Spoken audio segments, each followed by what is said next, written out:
Hello, everybody. Welcome to the show. Today we have two very special guests. We have the two of the three developers of Darkwood, Acid Wizard Studios.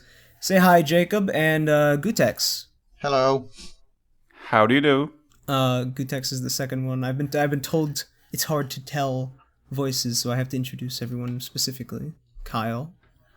So yeah, you guys made a really good horror game. Thank you. And we also we also have Lord Mandalore. Say hi, Mandalore. Hi, I played Darkwood once. He played Darkwood. I played once, it twice, a few times. And we have Neek. Say hi, Neek. Hello. Yeah. All right. So let's get right into it. Well, let's talk about a little bit about the development of it. How long did it take to make Darkwood? In total, about 5 years. Ooh. Yeah, so we started off, the game started as a kind of a amateur project. We were supposed to finish it in about 1 month, working after hours. So, and it kind of evolved along the way. We had next to zero experience making games before we started working on Darkwood. So we had no idea how long it's going to take. And yeah, we saw the potential in what we were making, and as we went along, we had a Indigo campaign. We were in early access on Steam for 3 years, and it took us 5 years to finally complete the game. Yeah, because I saw it start as a was it a tower defense game initially? Yes, exactly. Okay, yeah, because I saw some early footage for. I think it was just zombies pouring in. Yeah, exactly. It's interesting. I never imagined a tower defense kind of. Actually, I could see that. I mean, that's kind of what the game is kind of defense. Yeah, except a lot more terrifying. We wanted to make it much more simpler than it came out. We were like inspired by the Home Alone. No way. It's like setting traps. Home. I'm just imagining. I want to see a mod now for Darkwood. It replaces him with the main character. Easy mode is just Kevin McAllister. All of the scary music is replaced with the Home Alone soundtrack. Yeah, but so we should probably describe Darkwood to people who haven't heard of it, I guess. Mandel, you're probably best at that. Oh man, that'd be hard to describe. Where I don't have a script. Okay. It's no scripts. It's a top-down horror game. I don't want to say it's open world. It's more you have sectioned off areas. Each one's open world, but they'll have mostly the same GTA things. clone. Yeah, sure. And stuff will shift around. You explore during the day, trying to avoid enemies, trying to find out more about the world and escape it. And at night, you have to play Home Alone, go into your house, and watch dogs break into your window. Yeah, that's Darkwood in a nutshell. Mm-hmm. Yeah. And you uncover this really interesting story throughout. I really love you guys' use of environmental storytelling. Like some things, when they I really love the way it never was very direct with me. I just walk into a room, kind of piece everything together, and then when it clicked, it really felt like, whoa, it hit me real hard with that stuff. Yeah, how do you guys go about writing that? Because I noticed when there'd be stuff like you meet a character and you wouldn't be sure like what their background is, but in a completely different area you might find like a census of like town members. You could put things together.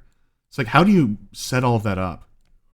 I mean, the best person to talk about this would be Arthur, who is absent today, but because he made like a lot of story writing. But I will try to explain it. Maybe the reason why it looked like this was because our main inspiration about storytelling. I mean, like we had also inspiration from the Dark Souls. Oh, really like environmental storytelling and not telling everything to the players. That's why Arthur put so many different hints in different areas of the game, so you can like find out what was happening later in the game about the people characters which you met earlier in the game, for example. So the idea was to I don't know, that was like the idea of storytelling, not in a strict way. Yeah, that was one of my favorite parts of it. Absolutely, just because it was always fun to find a new area. You go there and you figure out, how did this guy get here? What is why did a nest of this specific type of creature just form here and that stuff? That was really cool to piece together and stuff. I think you were talking about the guy with the like the ovens in the garden. Oh god. Yeah. The guy making the special meat. Yeah. The special meat. Oh yeah. In a village. A lot of people got that actually. Yeah. Really? Yeah. Well, not a lot of people would sneak around to the back and get all the keys, open up the back, and then see, that's where the sausage comes from. Yeah, it's gruesome. So what do each of you do at Acid Wizard?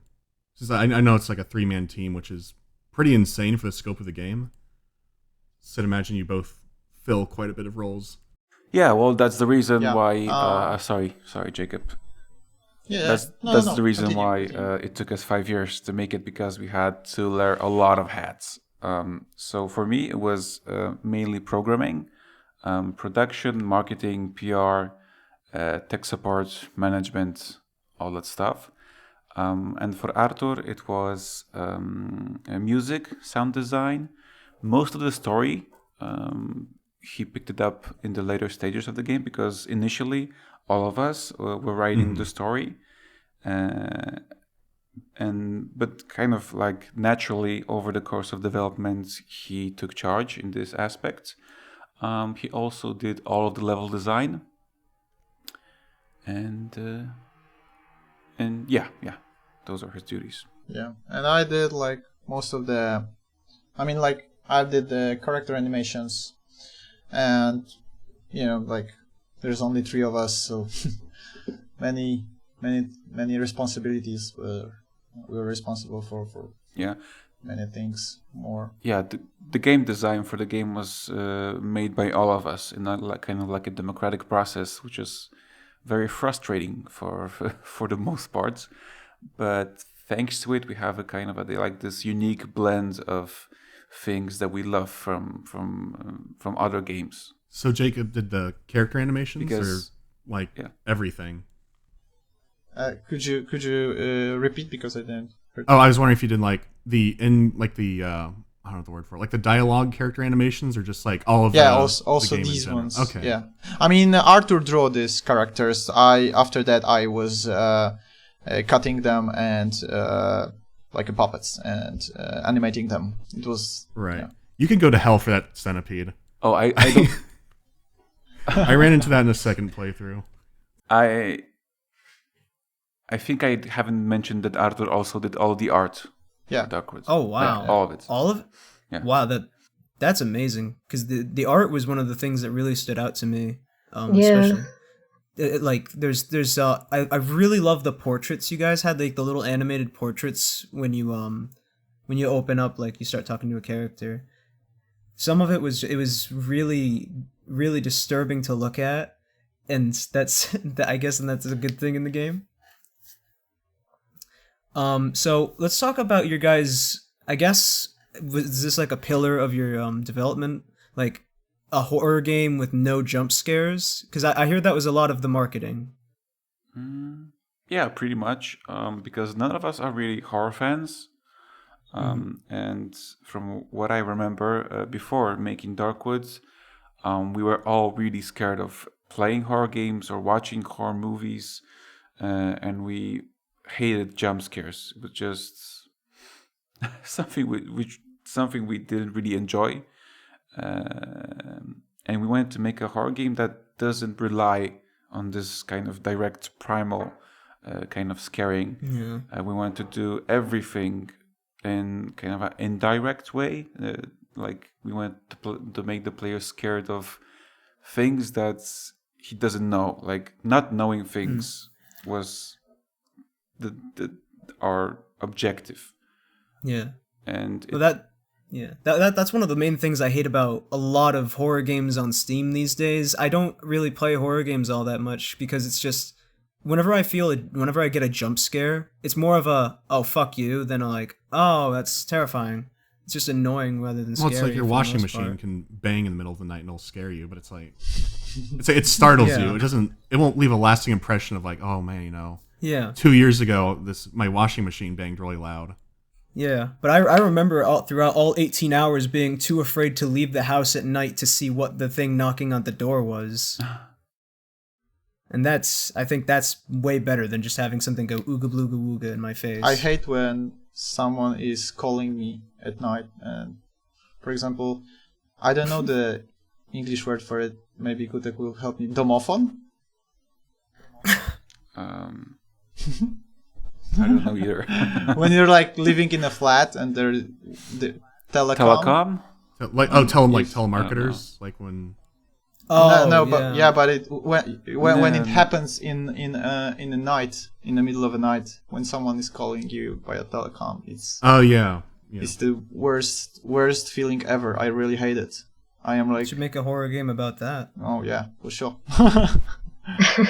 A really persistent marketer who keeps trying to come in your house, leaving messages in the middle of the night. Yeah. Did the game come out how you guys had hoped it would? I don't think anyone was completely happy with anything. I guess, yeah. I can only speak for myself. The game didn't turn out how I hoped it would. When we were at the point that Darkwood was going to be this, like dream game for us. When we had the funds from Indiegogo and we started to work on all the game design things, I imagined kind of like this emergent roguelike experience. But over time, it's became more of a very story-driven, kind of a linear, of course, with choices and consequences and all the really good stuff, but something in a different direction that I wanted to make. And I hate some of the design choices that we had to make during this transition from the kind of a roguelike game to a kind of traditional story-based game, like having to forcing the player to return to his hideout every night with the flesh monster, the floor gore that attacks you if you're not in your hideouts. I always wanted to make the game like free roaming, so you didn't have you not forcing the player to do anything and making him kind of a play in his own style. And I don't think we achieved that in the end. Okay. So you kind of like a balance of where you could wander around outside, but maybe it would be more dangerous and it wouldn't be, the goop monster that comes for you. The goop monster was designed to keep the player inside the house. It wasn't. It was like added, I don't know, in some of the alpha version of the game, because we had a few iterations of this mechanic. We had like monsters spawning at night and just attacking the player, but this could be abused. And then we had, I think, kind of shadows attacking the player, and finally the floor gore. Okay. Jacob?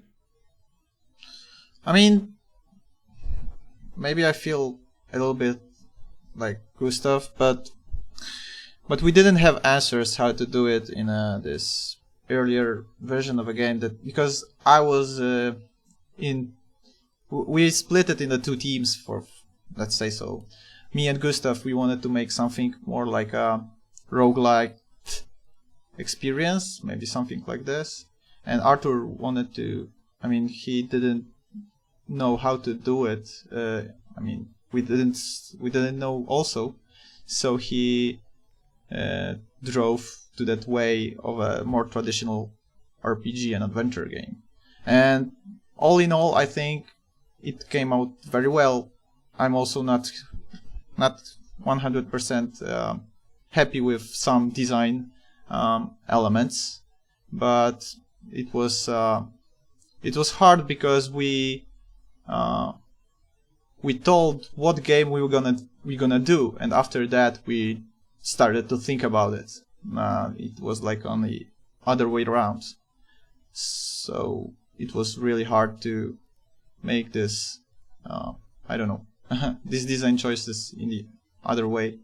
For example, like the death mechanic, we struggled about death for I don't know how many months, but we didn't figure out the perfect way to the death mechanic, and we left it as it was. But I don't know, in the end it came pretty good, so now I'm happy. But yeah, work was sometimes very tough. Yeah, like no artist is ever gonna truly be satisfied with their work 100%. Yeah. But yeah, the game did come out pretty good.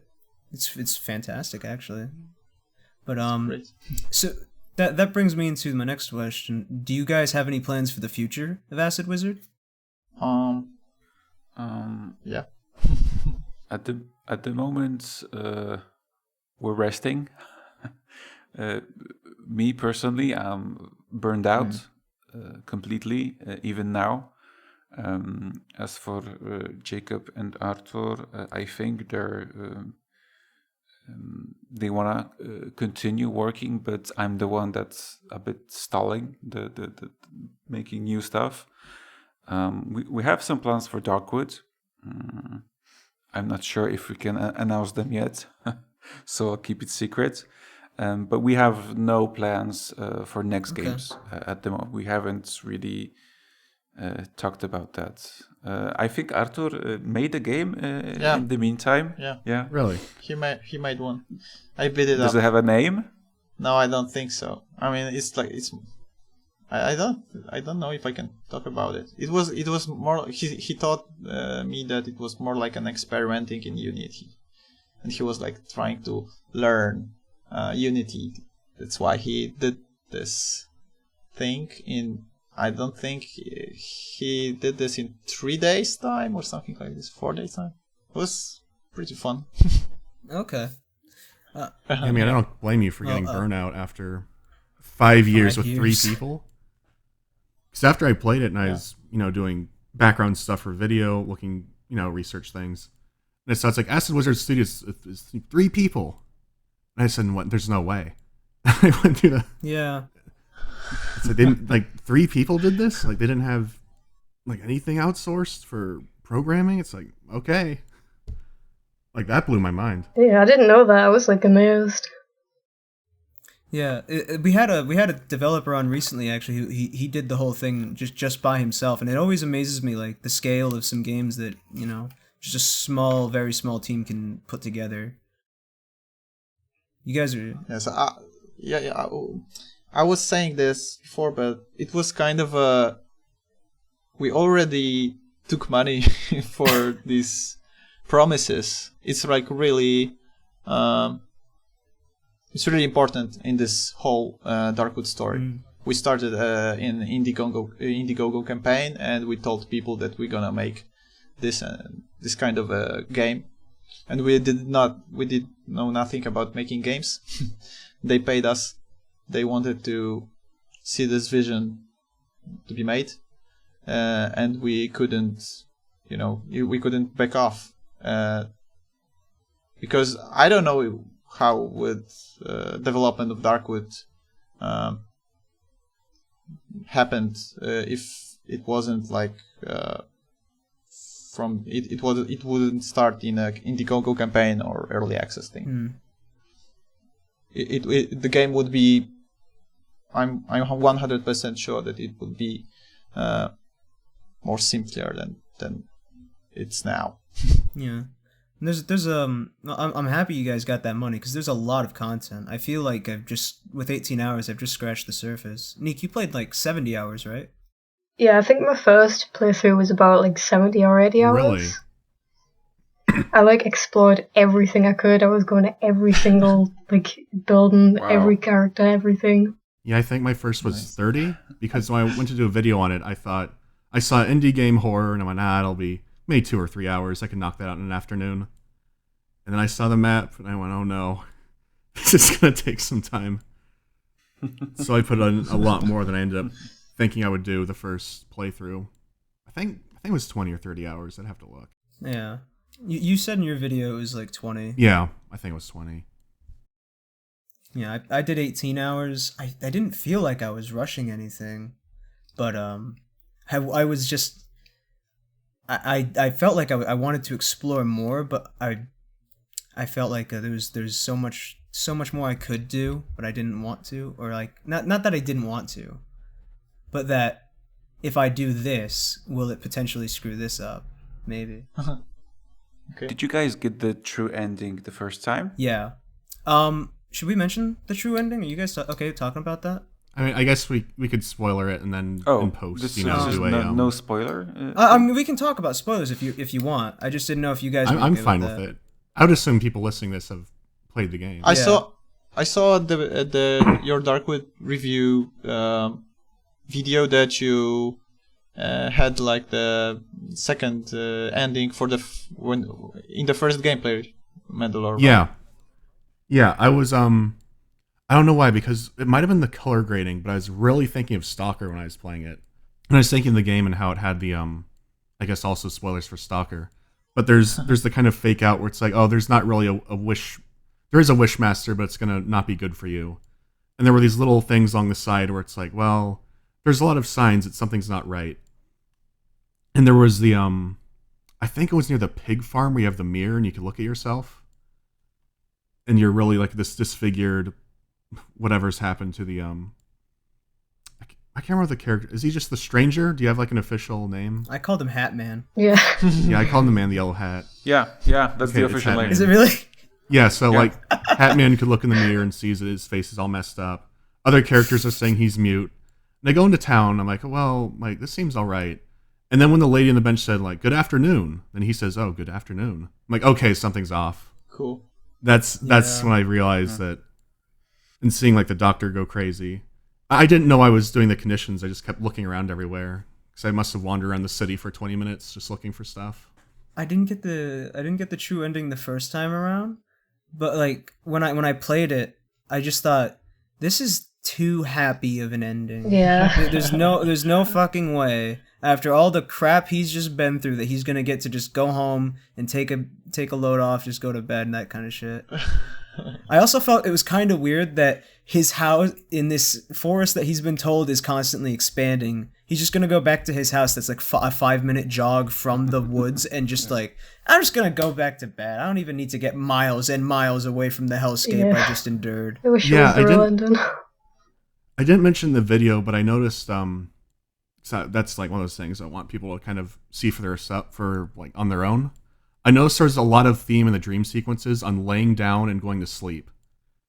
It would be like, come lie in the grave with me, or come dig this man out of a hole. And it's like there's a lot of, or even like the first one where you wander around the dark swamp and then there's a bed that you find that gets you out. Oh yeah. Like there's a lot in these dreams saying that something wants you to lay down and rest in all these dreams. And it's like the end. It's like come lay down in bed. Come end the game. It's like something's off.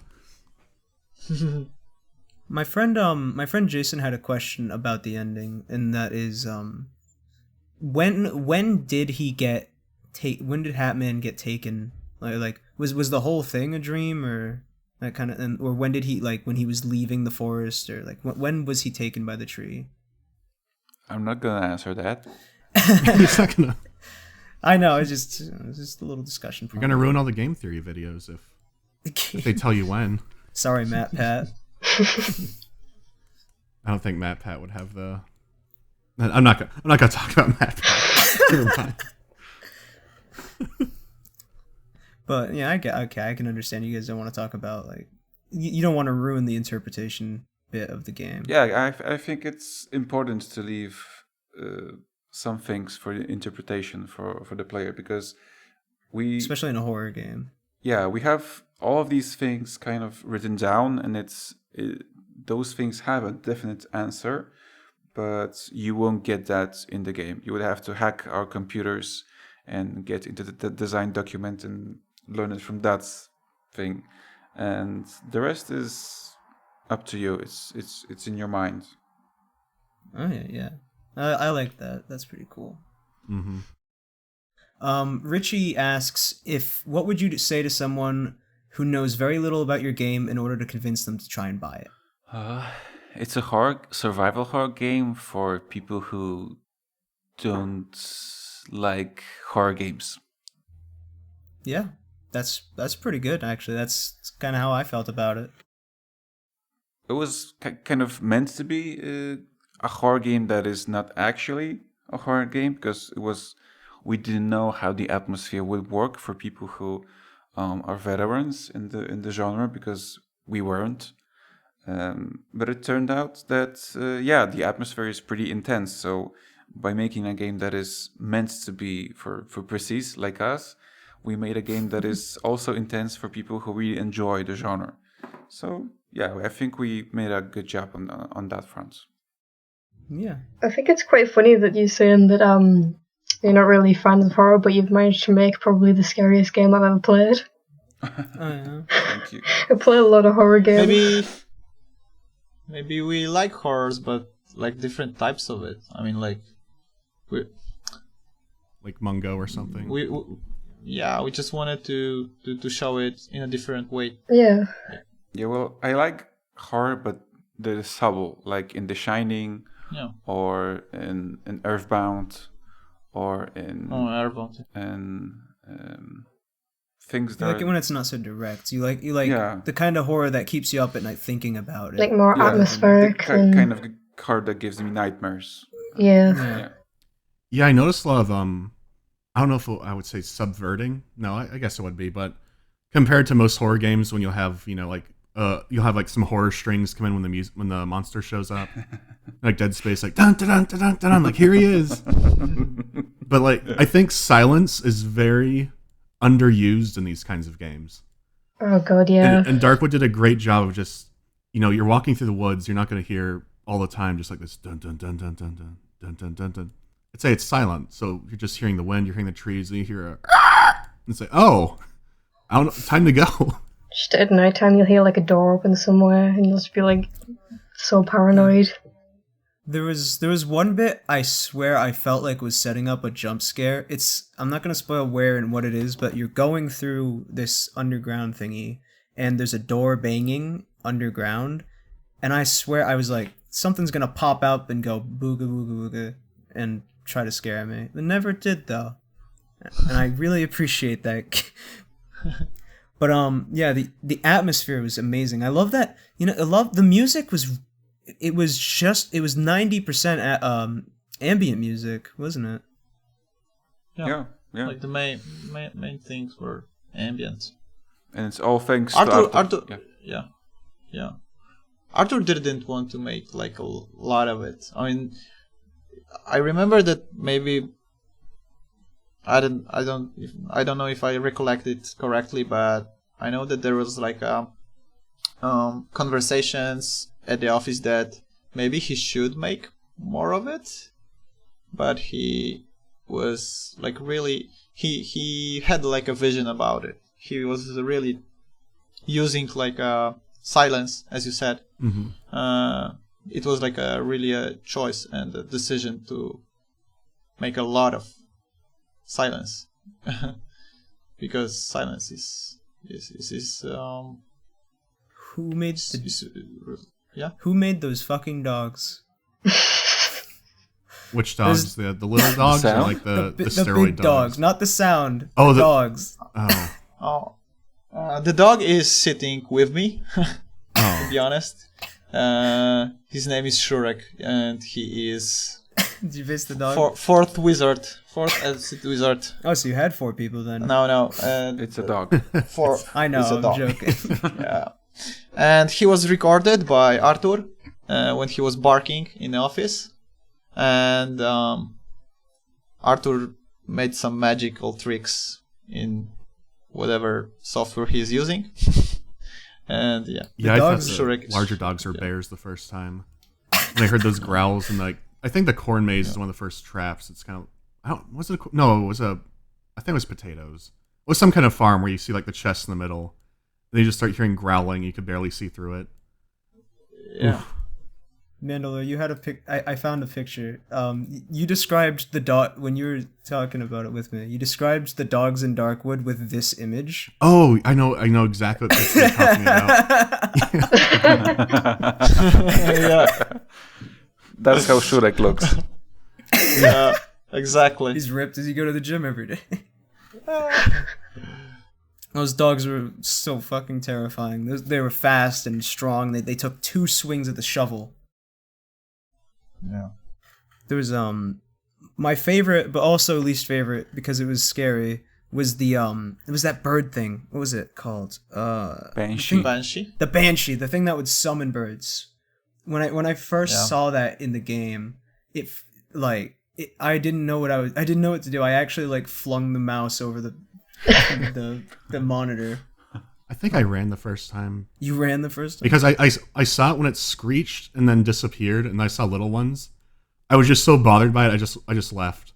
I just left the room and shut the doors. Like, I was in my house at night. I couldn't go fucking anywhere. I had to fight it. Yeah. So speaking of monsters like that, I don't know if this is another Artur question, but I was getting hints of like some folklore. I'm more. Most people around here know Brothers Grimm stuff. So I didn't know if it was mainly like Polish or kind of Slavic region folklore, because I saw some stuff that might be kind of similar. Like there was the I can't remember the name of it. But like this boy who would like eat wood and he kept getting bigger, and I was kind of thinking about that when I saw the musician. And so I didn't know if there's anything in particular you were like maybe pulling little elements from, not like we'll take the whole thing, but just like I kind of like that idea. Like just taking little bits. Well, we had a lot of inspiration actually from the Slavic folklore, and also like these fairy tales, like the mushroom granny when her house gets eaten. We have a lot of call outs to fairy tales and Musician was like kind of also inspired by a character from Polish book that children are reading in the early days in school. It's Janko Muzykant. Okay. Also. Yeah, because I thought that was interesting how that translated, because I'm not aware of most of these stories. I never heard of them, but just by playing it, I was kind of like, I feel like there's some fairy tale influence here. Like I'm seeing this is coming from somewhere, but I don't know. Yeah, it was just a really good way of every translating character would be called the something. Like this is the wolf man. The old lady, the musician. It's like you tell your kids, like there once was a mushroom granny and she lived in a house. Then this and that happened and all the people ate it, so don't go outside at night. There once was a tree made from the decaying corpses of...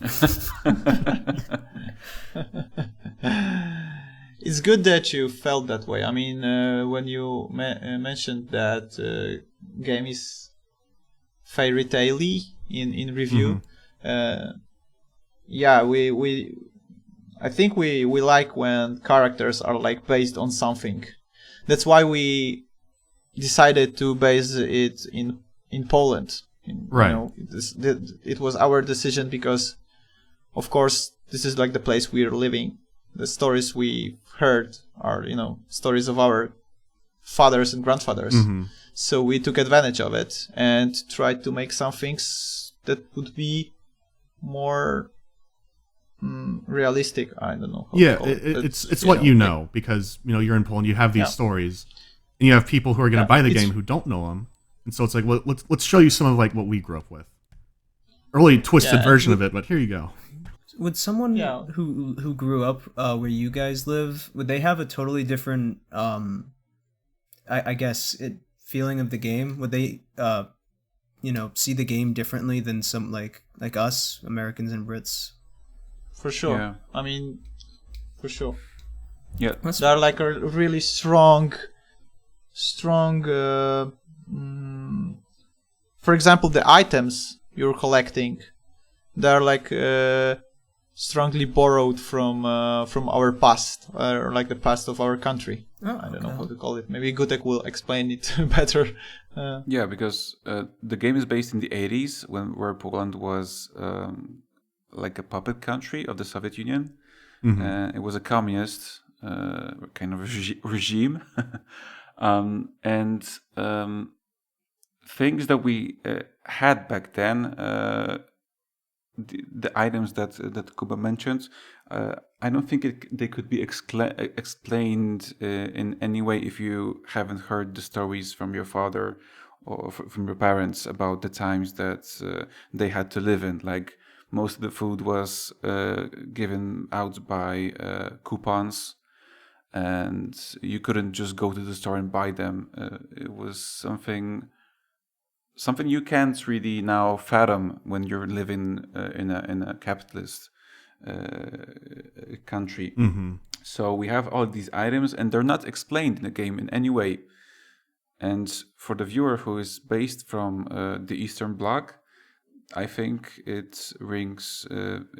It could be received very differently than for someone who hasn't seen any kind of item like this before. Okay, that's pretty interesting. But we felt that it maybe will feel kind of exotic for people who are not from here, and they maybe will get excited about it and will try to find out what's this kind of, this piece of paper, what does it mean? That works. That leads into your fear of the unknown, Tenant. Yeah, and it's cool. Yeah, sorry. No, it's alright.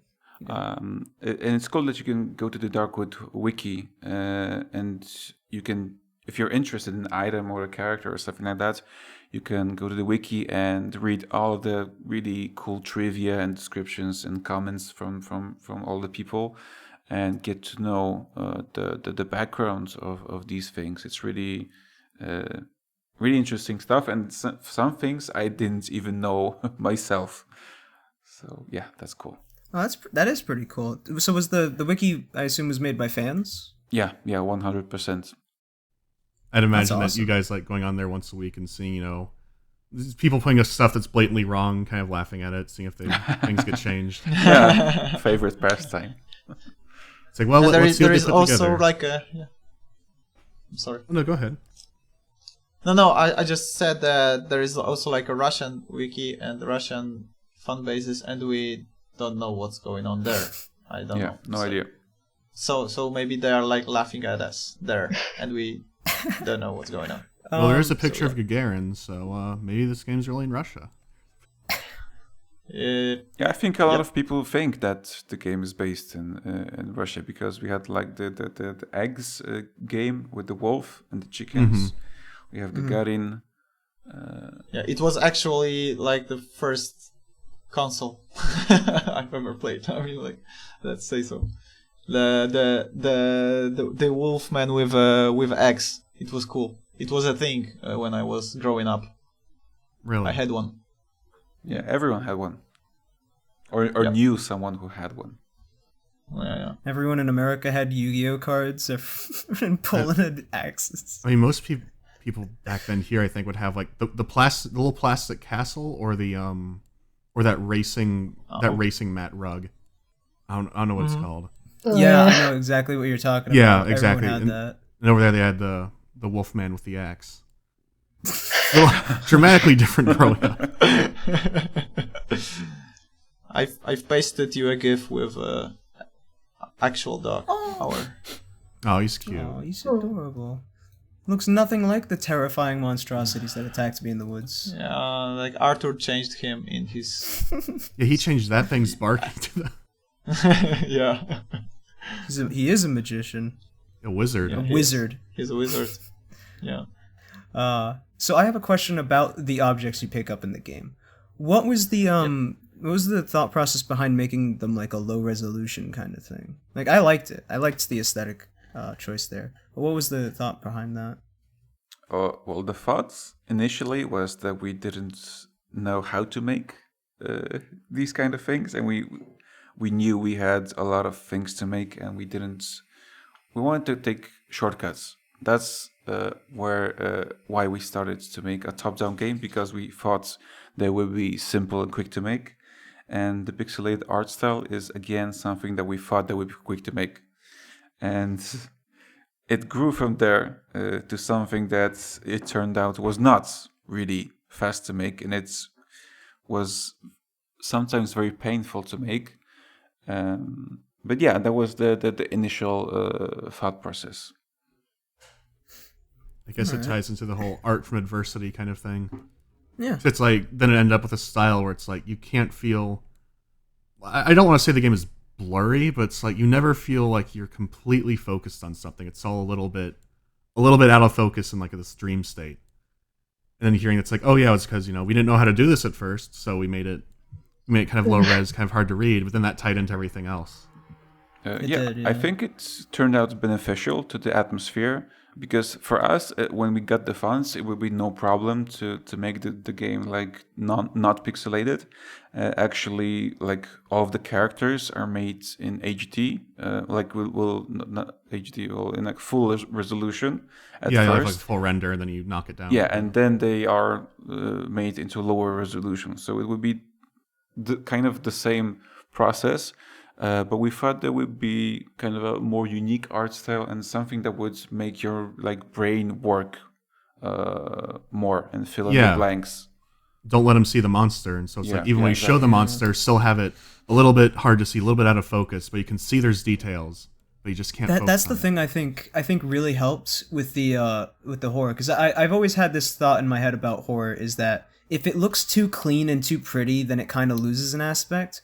And Darkwood was very like, it felt very grungy kind of. Yeah. It really enhanced the kind of gross, like, look at these disgusting abominations kind of thing. Yeah, it is hard for like when you have someone in Hollywood making a movie or something, they make their big monster costume, and they want to show that off, like, here's our hard work. Like, even working those, high render monster models, here's our hard work. And then to take this really detailed thing and say, okay, now for the sake of everything else, we're going to knock it down and make it hard to see, and make it hard to see all the effort that went into it. It's like, I can see why some people would be hesitant to do that. Yeah, and another thing about the items and character portrait was graphic style. We wanted it to be consistent, so it have to be like downscaled to or all the art style would look the same. Mm-hmm. Okay. Yeah, the portraits are actually in very high resolution. We have an art book, when a printed one, and you can see all the fine details, which are actually lost in the process of pixelating the portraits in the game. But we wanted to make it off selling it. We actually don't sell it. It was something for the backers on our Indiegogo campaign, so you can actually get it, purchase it. But we are considering making a digital version and making it available on Steam or somewhere else. I'd love to see the art and stuff that goes into it. Yeah, I think the art style is one of my favorite things about it. Oh yeah, absolutely. It's in the nicest way I can say. It's absolutely disgusting. I mean that is in the best possible way. Yeah, I agree. I'm just looking at the violin boy right now. Gotta get the GIF right here. What was the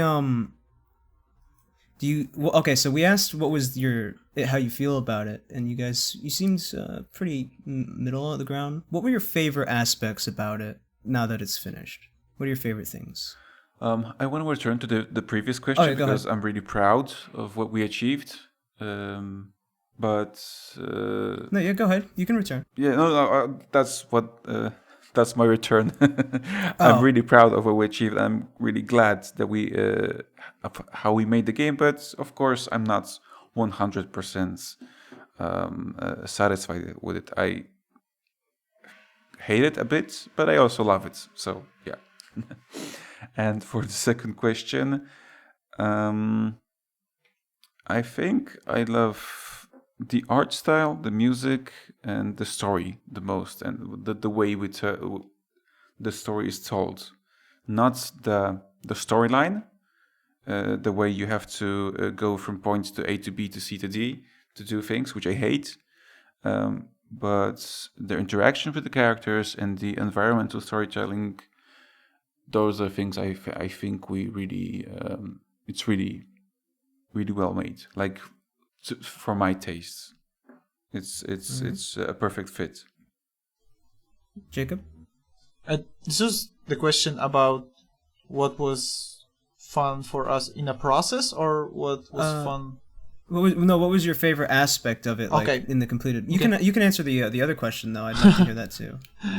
No, I mean, like, what was the best time of the making a game? This game was like the earlier times of it for sure. Like making this in an earlier time, because there was like much more. You felt free. It was like kind of a freedom. After that, after a couple of years, it was like really complicated.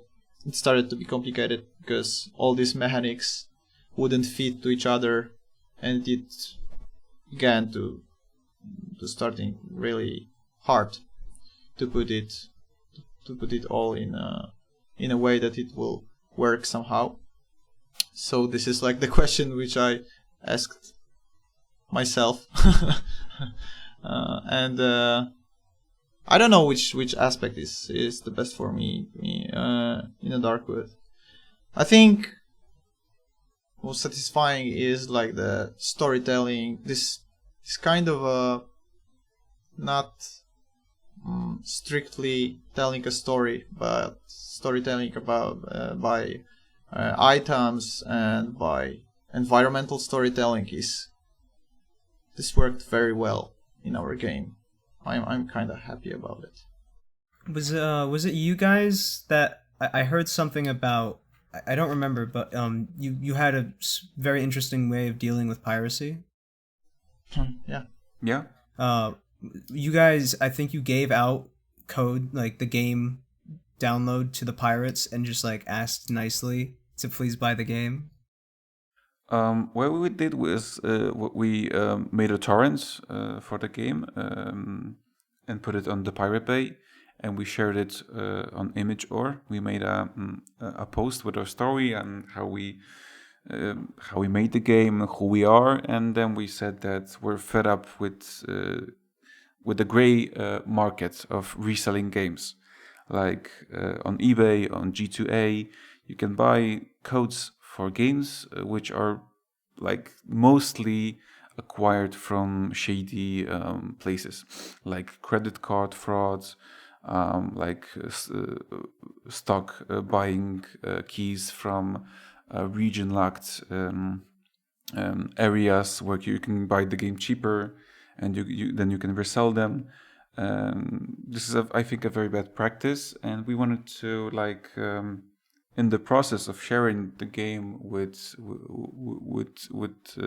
other people who potentially don't have the money to buy the game when it's launched, we wanted to ask them to buy it when they have the money in the future, or maybe not, when the game is on sale, like 50%, we don't care, but play it and maybe buy it, but don't go to the gray market.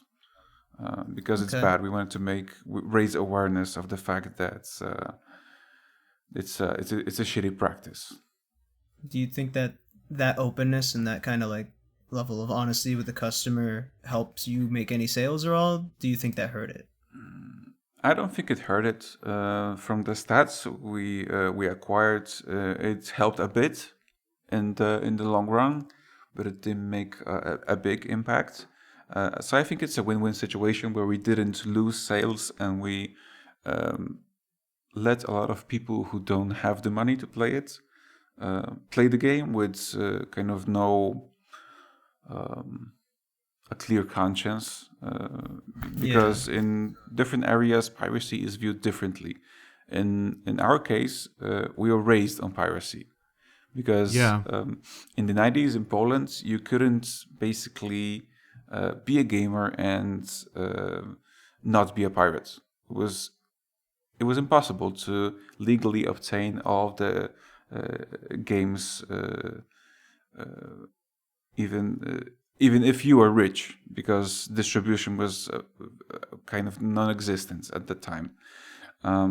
So what we did was just pirate games, and as a kid, I remember for a long time I didn't even view it as something bad. It was legal. We at the beginning of the 90s we had no laws protecting artists from piracy. And in my town, the local pirate shop was just opposite of the roads from the local police station. So it was. That's interesting. Just the term pirate shop. Yeah. Like, Yeah. I heard stories from people who would talk about how they'd have, how like you might go to the market, they have like a street vendor, you know, get your pirated games and movies. Like this should be right there on CD. It's like, oh yeah, we have, you know, we did some translation work on this. It's not going to be good, but here you go, just buy our CD. Oh yeah. Like Revenge of the Sith they have the Backstroke of the West, which was like a Chinese bootlegged version that was for some reason translated back into English. Yeah. And so it's just an absolute mess. But yeah, that's really interesting to hear about you guys having a totally different games market, I guess. Yeah, I know the gray market, I've talked to developers. I think what you did was a really good idea. Because I've heard the stories of, you know, you have someone who goes and they sell 500 whatever copies on a stolen card, and then they do and then it gets caught and they have to do chargebacks. Yeah. And then the developer, they have to pay for that. Like if there's any processing fees or all that, that's all on them.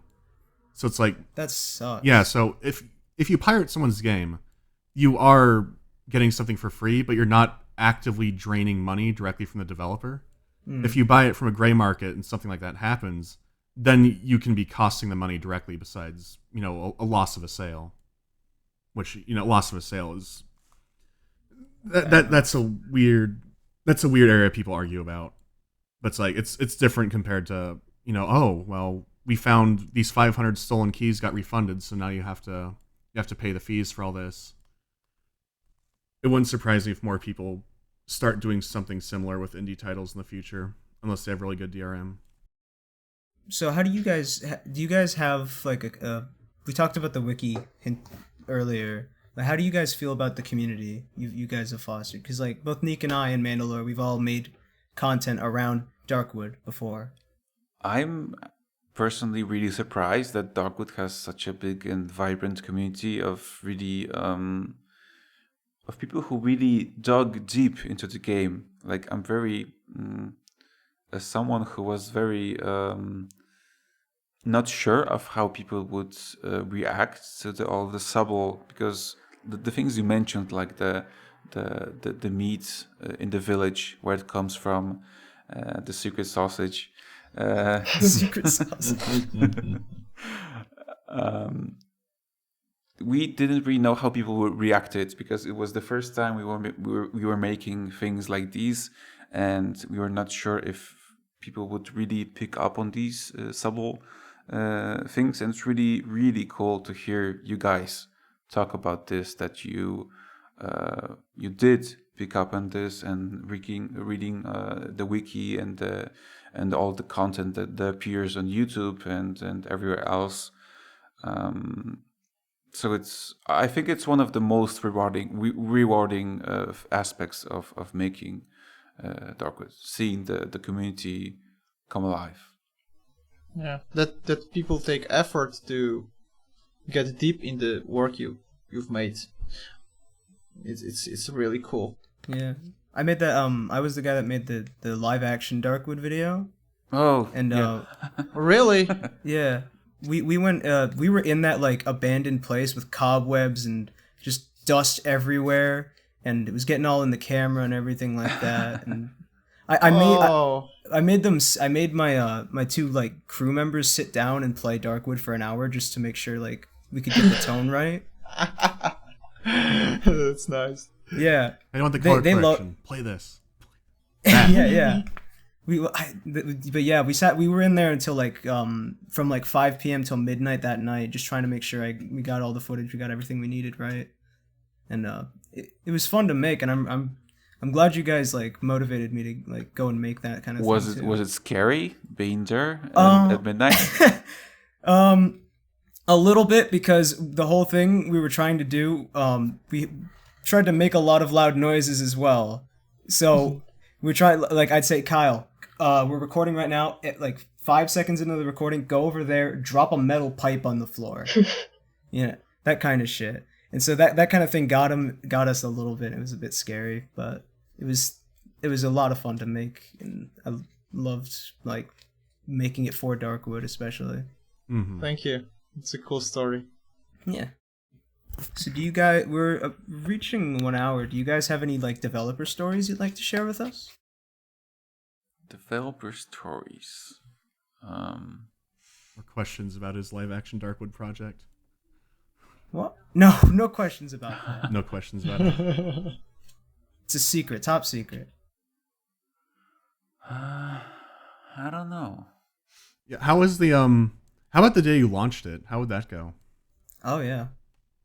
Like that's what I'm most curious about, because I know it was in early access for a while, and then going from that to the release version. I don't know. Oh yeah. Speak good. Okay. I don't remember much from this time period, because a few months before release and a few months after release, it was like non-stop crunch time. Like, oh, really? We slept in the office because it didn't really make sense to go back to home. It was too time consuming, and I had a newborn son then who slept very little and had very high needs also. So I was completely sleep deprived. So I don't remember much, but I do remember that there was a bug in the game. Like, it was caught by a tester a few days before the release. And it was that on 32-bit Linux systems, the game crashed. Oh, no. And we didn't know why. So I started working on this bug, and I worked. And on the day of release, when I was trying to fix the bug, I broke the game that it didn't work on any system. Oh no. So we're like, oh no. Yeah, so we're like a few hours before the release and the game stopped working. So we pushed the release a few hours back, and I managed to fix the bug. But if it wasn't for that tester who caught the bug, we could potentially bust our release. So Yeah, I mean, there aren't a ton of Linux users, but they are quite vocal. Yeah, I agree. Well, it's a good thing you caught that bug at least. Yeah, that's nerve-wracking. After, months of crunching, then day of, a few hours to go, and well, the game won't work if someone tries to turn it on now. Well, if it's any consolation, throughout my 18 hours, I never once encountered a single bug. Whoa. Yeah, I did not either. I don't think I did my second playthrough either. There might have been something crazy. small I didn't notice, but no crash or anything. I don't think I did either. No. Oh, actually, you know what? Okay, there is something I did find, and that is I have 2 monitors, and I play Darkwood in borderless windowed mode. And so I was able to drag my mouse all the way to the left onto the second monitor, yeah. and the camera would keep going. You were cheating. It's not cheating, it's a feature, Neek. It's not cheating. But I was able to drag my mouse all the way to the left and see even further, but like the blur effects weren't there, because I guess it's only like... Are you sure you weren't using the upgrade? Sparky, there we go. Were you using that upgrade where you could actually mouse off the screen to see farther? Is that an upgrade? Yeah. Sparky! Yeah. There is a skill. Yeah, no, that was the mushroom. Yeah, that was the mushroom. Yeah, there's a skill that lets you see farther. Yeah, that was a bug? No, it's not a bug. No, not that one. No, because it was only if I went left, because I only have the monitor to the left. Okay. All right. I'm trying to put it together. Oh, I think I did have a bug, it's actually. Oh, Do you know, in the last area in the swamp, you know how there's those, like, big spider creatures? I think like God. really close to the end, there was like some of them trying to get into the house, and then when it turned over to morning, they were still there. So they were like trying to break into the house as it was like meant to be like safe. It was like the worst. There was like 3 of them. Ooh. Okay. Actually, there might have been a bug, but I thought it was a feature because it was the spiders, where one was outside the house, and I was like, I'm pretty all right. It's all boarded up. And then it threw its arm into the house that grew a new spider, but it threw it through the window. And I was like, are these windows like? And I didn't know if it was supposed to do that or if it was a feature, so I was happy with it. So I'm like, okay, he's outside, he's not coming in. Then an arm comes through the window and a new spider starts growing in the living room. Yeah, that's a feature. Yeah, I thought it was a feature. It's just safe. It looked like a feature. Oh, that reminds me. I had a question I wanted to ask. I asked you this, Mandalore, on your first episode here. Does having the lights on actually affect the like spawn rate of the monsters, or like if they see you or not? I also don't want to answer that question. Oh no! Yeah, see, I played a lot, and I had no idea. So like, I would turn them off, and I thought it seemed like there were less savages coming in, but I didn't know. I'm convinced, so I just pushed them away from all the windows. There is a note at the beginning of the game which says that there is no use in hiding the shadows. Just turn on the lights; they're coming anyway. Yeah, Yeah. And I think that's good advice to follow. We wanted to encourage people not to sit in the dark. Sit in the dark and cry. Yeah, because sometimes people ruin their gameplay by sitting in a dark corner and doing nothing in the night, and it's not the best way to act, because it's getting boring. Really boring. Yeah, I had some scholars in the YouTube comments talking about that. They were mentioning like, well, why not just go into the corner of a room, turn off all the lights, and sit there? It's like, well, then you're just sitting in the corner for like 10 minutes. It's like, this is like, you're dumb. When I heard any noises outside, I didn't go. I saw there was a crystal outside. I didn't go touch it. Like, yeah, you would survive. Oh my god. Oh my god. This is my favorite gift from Darkwood. That is like anxiety in one screenshot. Oh my god. Oh god.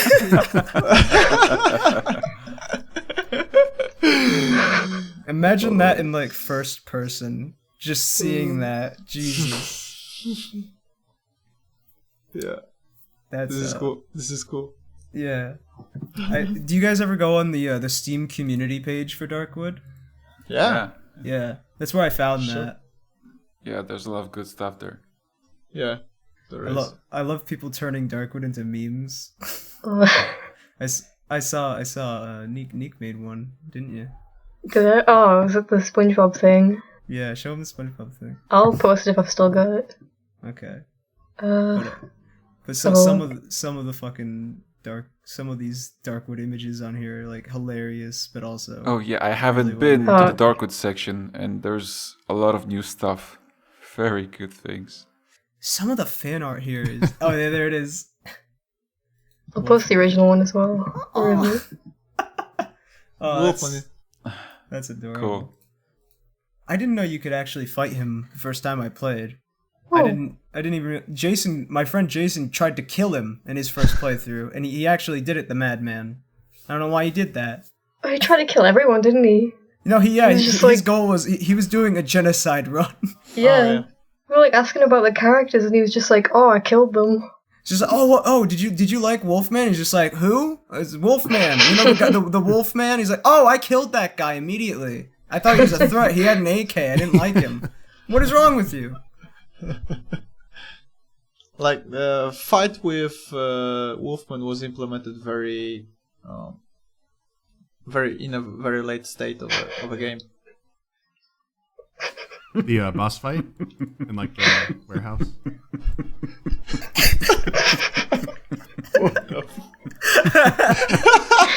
That's really good.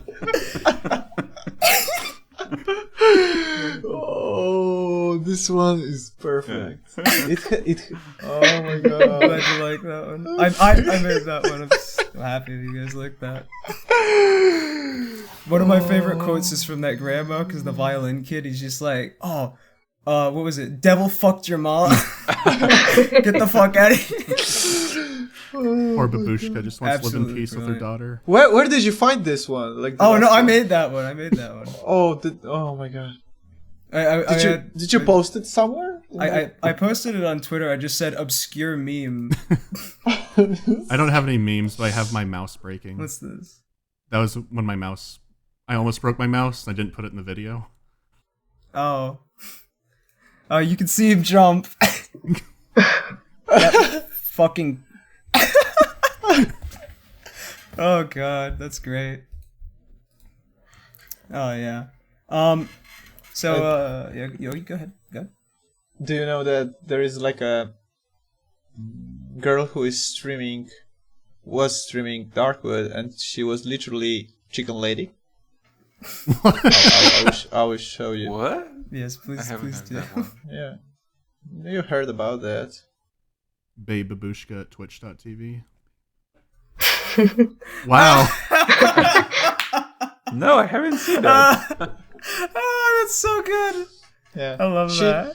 She has like a chickens in her apartment. Oh, that's a real chicken? Yeah, I thought that's Yeah, a it's stuffed animal. no. It's a real chicken. It's a real chicken.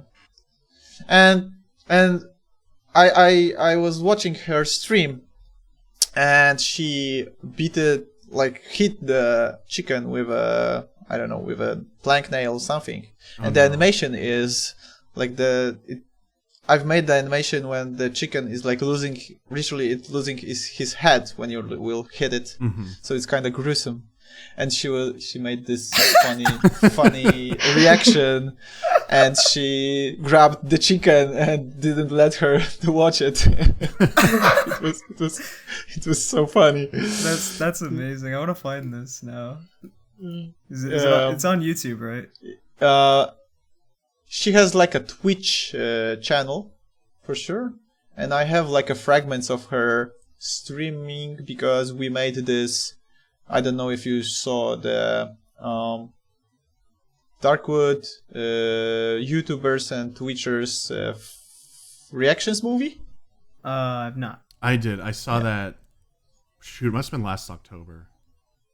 Yeah.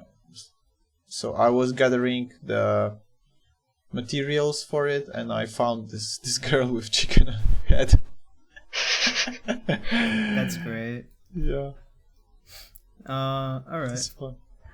So I think we're getting to the end here. Unless Mandalore, you have anything else you'd like to ask? I mean, there's a lot I'd like to ask about the game, but I know that you're not supposed to answer it. Yeah, basically. Try it. It's like, no. That Try 'em. all right. I'm gonna do a really common one. I know the answer is gonna be we can't tell you, but a lot of people say that the being is communism. It's communism destroying us. Communism destroying it. I'm sure you've seen that one floating around. Actually, no. Really? No. I had a lot of people saying that. Maybe just because I they saw thought it. it was a Russian game, so. Oh, maybe. Uh-oh.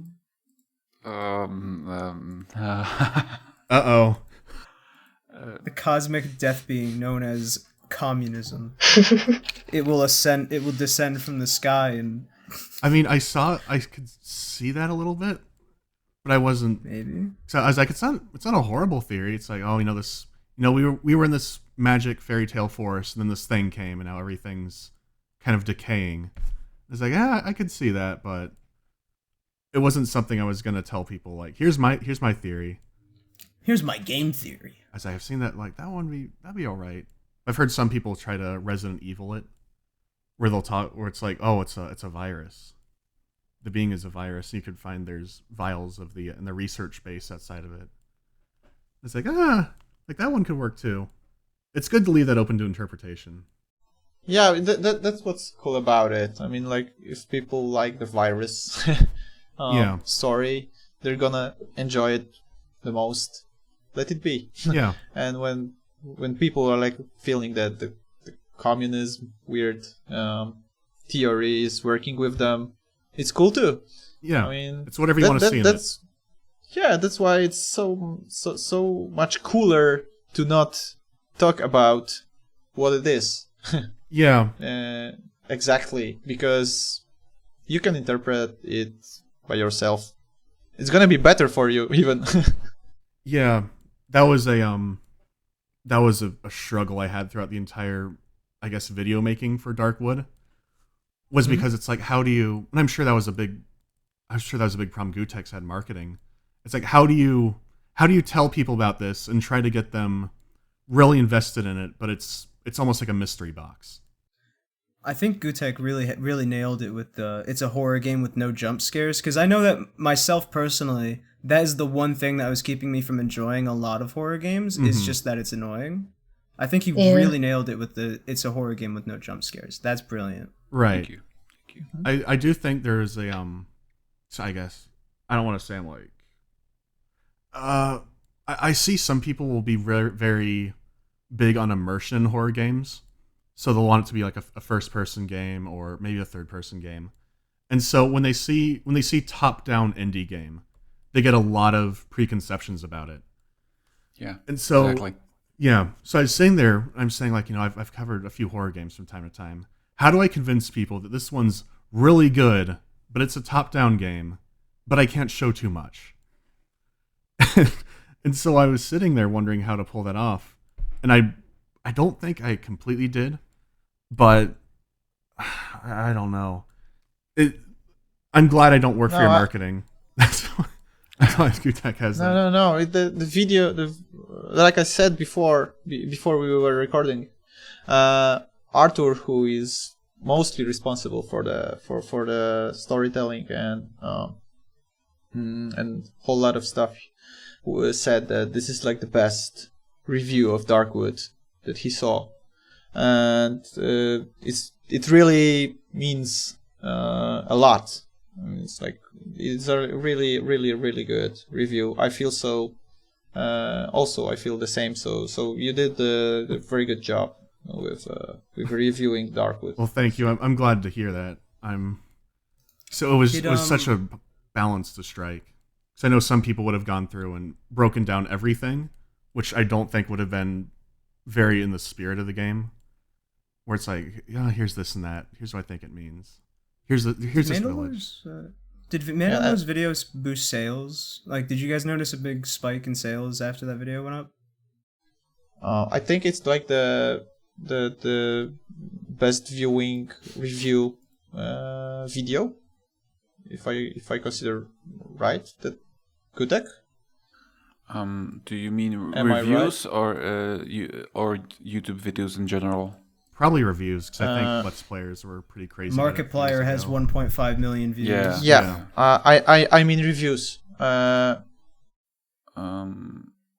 would have to check how much views does it have now.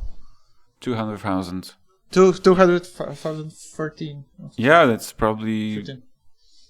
top. I think it's maybe the most or the top 2, 3. Yeah. But if it goes for a question, did it make a spike for the sales?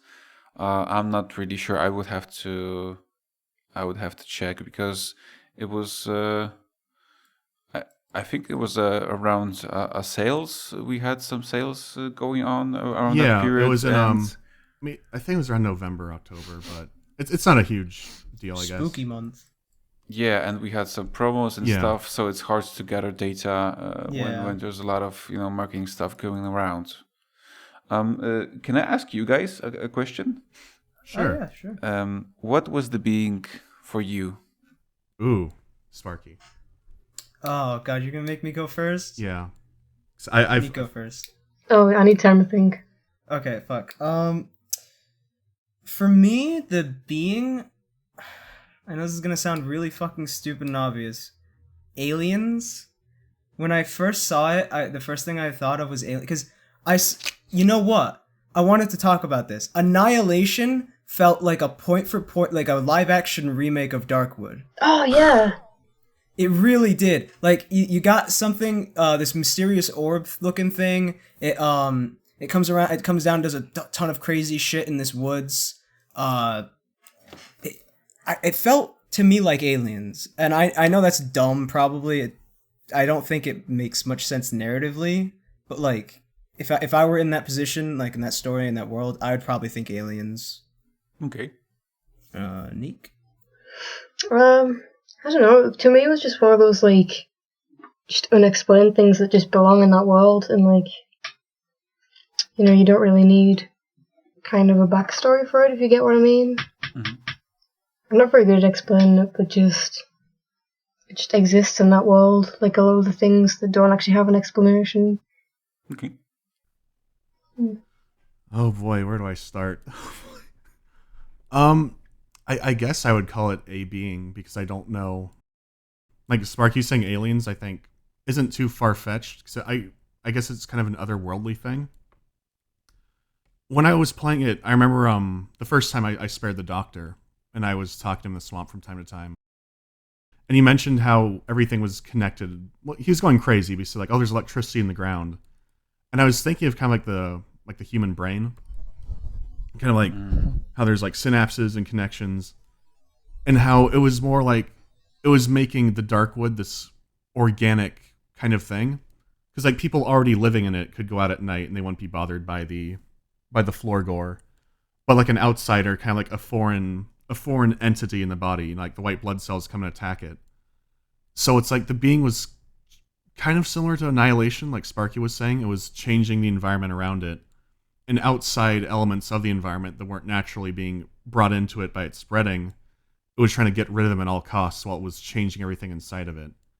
And that the being is, I don't want to say like infantile, but it was something that was kind Communism. It was some maybe. So it was kind of developing throughout the game, I think. Where it was, I don't know how to put it, like the dreams were kind of I want to say growing up. It's a hard thing to word. It was like it was something that was viewing our world as maybe as being as alien as it. And as it was understanding it more, was starting to kind of integrate people into it or exploit them or control them. And it might not have been like a conscious evil thing. It was just something that its existence was changing everything around it. And I guess that would be kind of Lovecraftian in the idea of it's like this thing you can't really understand. And its intentions are a little bit beyond you. And it might not even understand its own intentions by its own existence. So yeah, I would just call it a thing. I don't really... It could just be communism. But yeah, I thought it was something that was like the player kind of changing and learning as it was around, and that you couldn't really understand it. That'd make it kind of really tragic if it's just this this thing. It didn't really want to cause harm, and it caused more harm than it could possibly imagine. It's just by it existing. It's kind of like mowing your lawn. I think. I know it's a weird a weird analogy, but it's like when you mow your lawn, you're thinking about I just want to cut the grass. If the being came in and wasn't thinking about the little people, it's just like a cosmic lawn mowing of I just want to mow the grass. You're not thinking about all the things you're uprooting, all the insect colonies you're destroying. You're just doing something completely different. And the things that are being affected are on such a small scale, they don't even cross your mind. It's like maybe if something major starts to happen, like if you see a rabbit's nest, you might go, oh, what's that? I want to hurt that. So maybe you were taking enough actions that you were starting to get noticed a bit more by the end, and that's why the dreams are affecting you. So you could die around it and fertilize the thing. It kind of makes me think of like The World's End, that Simon Pegg film. Yeah, I mean, it might have. Yeah. Like just giving people dreams might have been the way that it lures prey. Just like, oh well, an effect of it is just that it will try to convince you through pheromones or whatever to go to where it is, lay down and die and fertilize it. And it could be completely meaningless. It's just, it's trying to do these, maybe based on your past, since Hat Man had a wife. It's just the thing saying, okay, I'm going to try to do chemicals in your brain will make you want to go to me, fall down, sleep, die, and then fertilize me. How it happens, that'll change by the person. And it's not even thinking about it. So yeah, a lot of ways to look at it. Yeah, awesome answers, guys. Awesome. Yeah. Yep. Alright.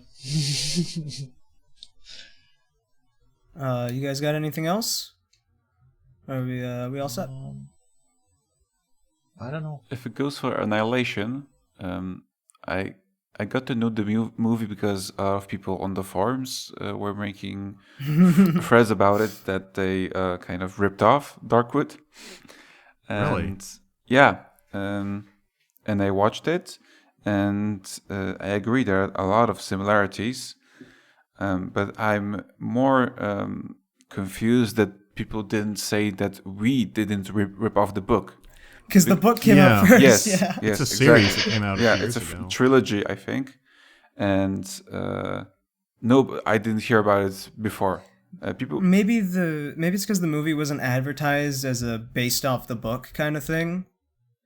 Like, you could find out that it's based on a book, but like to just the average person who's never heard of Annihilation, you probably wouldn't know that it was based on a book. yeah, And a but lot of people said Stalker too, which is there's similarities, but yeah, but the trilogy Annihilation is was it named the same thing? I don't even know. I think it's fairly recent actually. It's like maybe 3 years ago or so. Yeah, I think it's popular and critically acclaimed. Yeah, Darkwood so would have I'm- been being worked on when the book was being written. Yeah, so I'm very surprised that people didn't say anything about that because a lot of people said there are a lot of similarities between Lovecraft and Darkwood, Yeah. and it turned know out about that none of us read any Lovecraft stuff. Really? Yeah, before making Yeah. Darkwood, yeah. I started reading him like 2 years ago.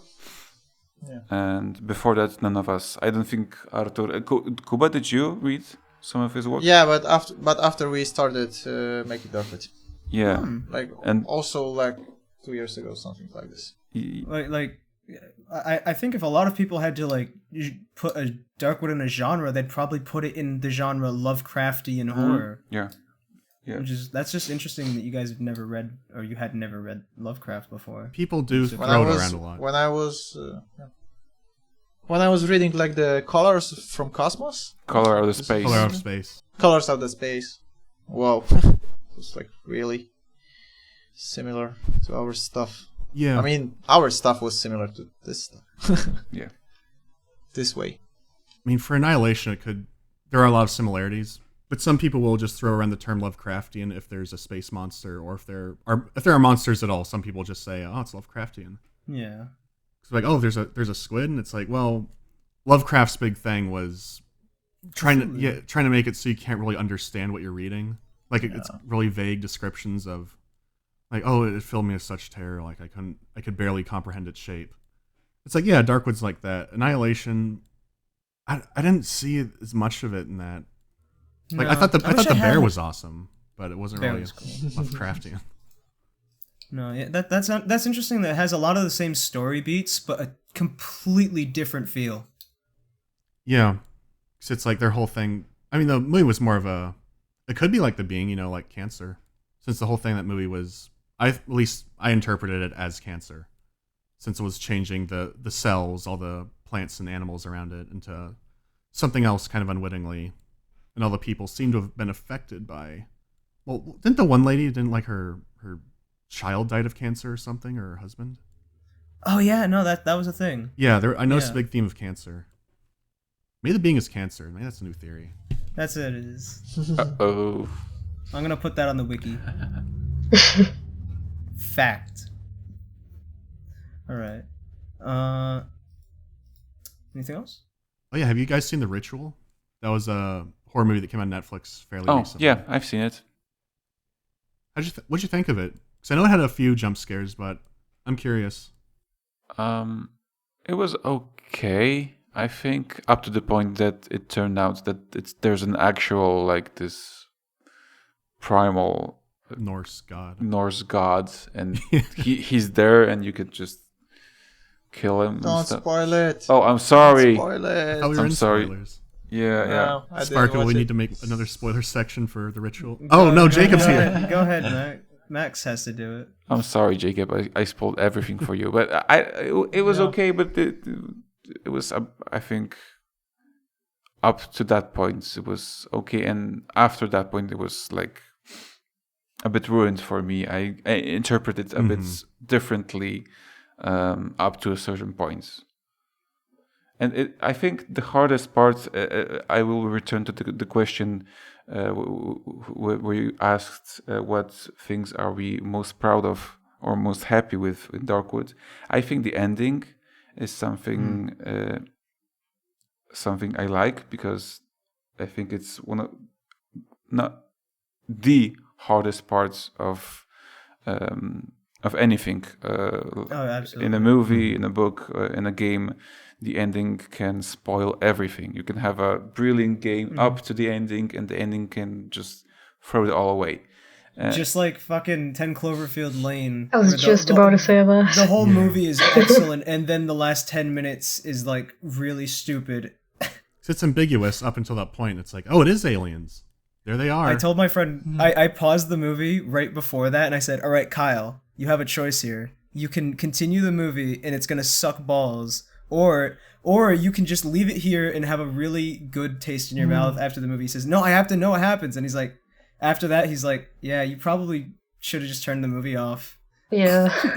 Yeah, I'm sure those are sleepless nights for Darkwood, figuring out, how do we give a satisfying ending, but not spoil and explain everything.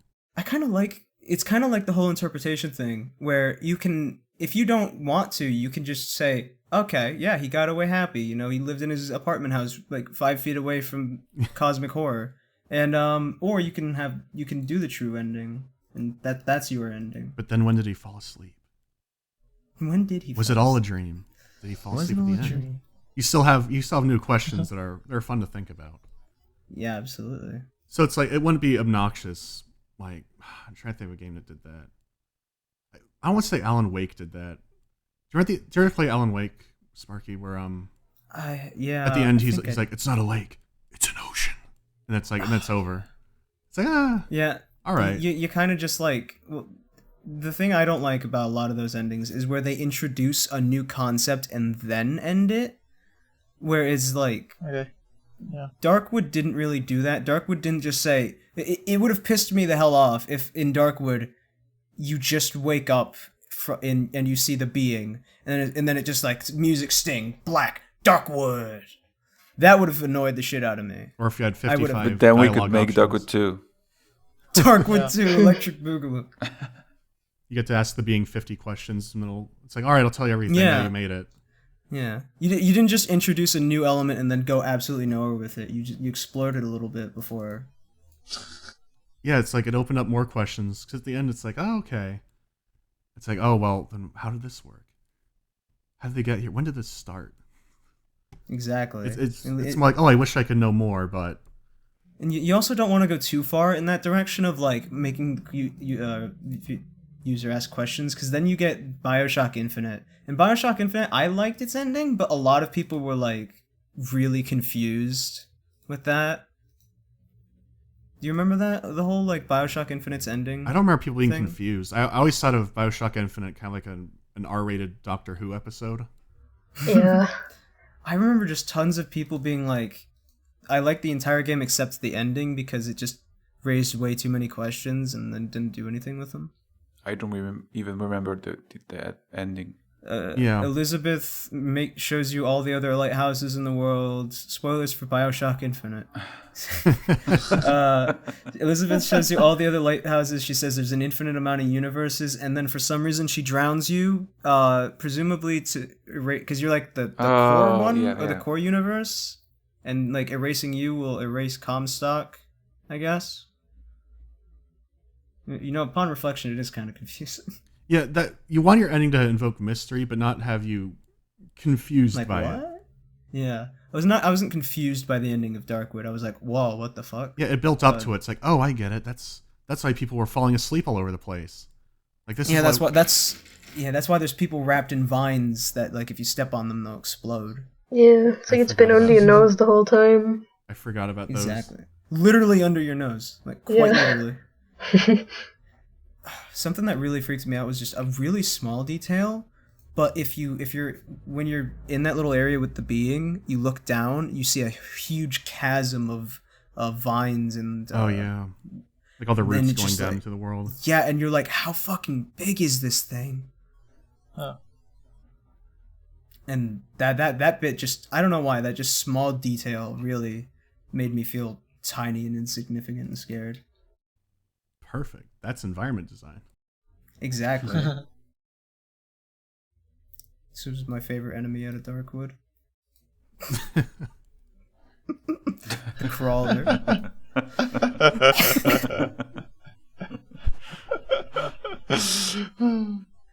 Thank you guys so much for coming on and talking about your work with us. Thank you very much for having us. Yeah. Yeah, thanks, Yeah, Sparky. thank. I hope Darkwood 2 sells really well. And you guys, thanks for coming on. I wish you the best of luck in the future. Yeah. Yeah, you enjoy your vacation and have lots of Yeah. drinks and sit on beaches Oh, and not think about it for a while. Oh, wait. There is one more question I have. What is the meaning of Acid Wizard Studio? Where did you guys get the name? Is that another thing up for interpretation? Is it going to be a PR disaster if you tell the story? No, there was like the story behind this. The name of a studio is we had to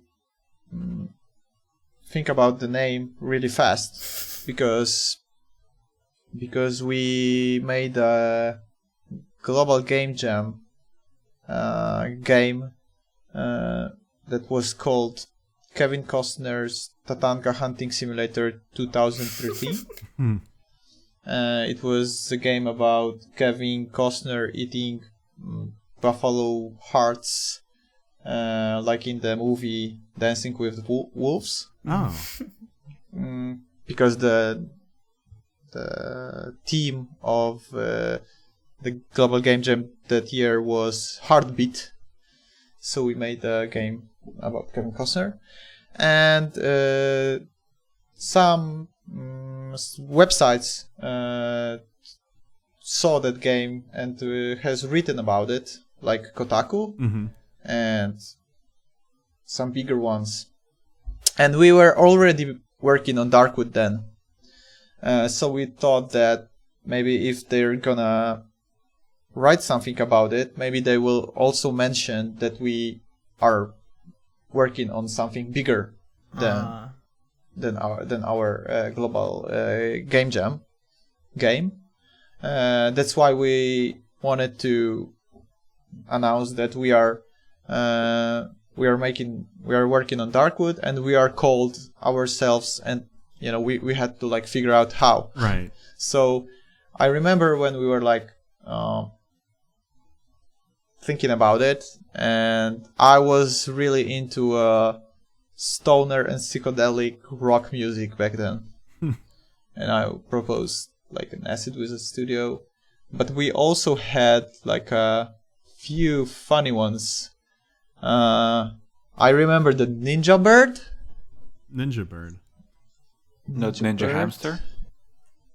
No, Ninja Bird for sure. And what was like overpowered hamster? Corrosive Warlock Yeah, Productions. And was like what one with a fireball. I don't remember. But we also have like a this little image when we made our sketches about these names. And the first idea was not Acid Wizard Studio, but Wizard on Acid. Oh. Yeah. Yeah. I'm sure that was a fun sketch. Yeah, it was for sure. I will find it and I will post it here. Okay, cool. And because I think it is somewhere in our documents on our Dropbox. Yeah. All right. And Max can put that on the screen later once the episode goes up. That'll be fun. Yeah. And if you wanna, we can like also link the link the game from Global Game Jam. Oh yeah, that'd be cool too. It's a funny one. I really like this Global Game Jam games that we did. in the time that we were like making Darkwood. I'll be sure in the description of this video, be sure to put in like like links to Dark Acid Wizard's website and all that stuff.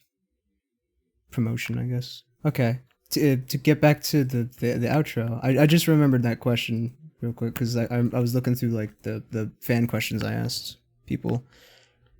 So yeah, again, thanks for coming on, and best of luck in the future. Thank you very much. Thank you very much. It was really great talking to you guys.